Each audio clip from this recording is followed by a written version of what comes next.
Testimony. I now recognize Mr. Soufan to summarize his statement for 5 minutes.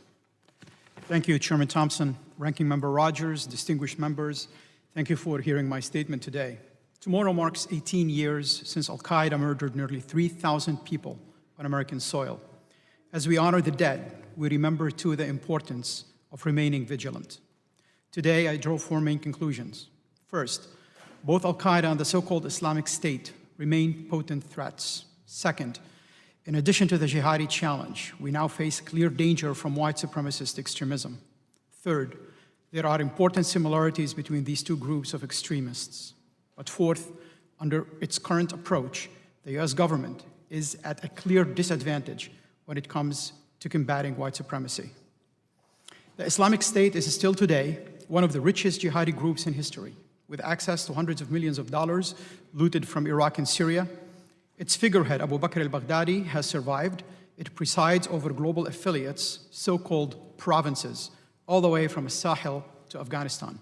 Meanwhile, Al-Qaeda continues to mutate and grow, with tens of thousands of members across the world, more than 100 times as many as the group had on September 11, 2001.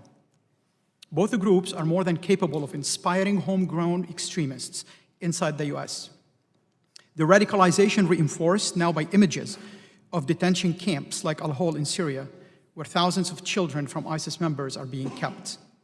But it's not only jihadi terrorism that threatens our homeland. In Charleston, Pittsburgh, Poway, El Paso, Charlottesville, and elsewhere across this nation, Americans have suffered violence on the hands of white supremacist extremists.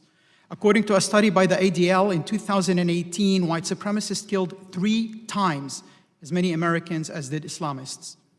In May of this year, a senior FBI official testified that the Bureau is pursuing about 850 domestic terrorism investigations, a significant majority of them targeting white supremacists.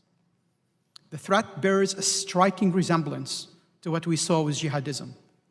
White supremacists from around the world are increasingly forming global networks, much as jihadis did in the years leading to 9/11. Supremacists make propaganda warning of an alleged great replacement of whites in the same way jihadis talk about supposed war against Islam. White supremacists promote violence as an appropriate way to defend the purity of the race, just as jihadis use violence to protect the purity of their religion. Both groups recruit followers and reinforce their messages through social media. While jihadis make martyrdom videos, supremacists post online manifestos.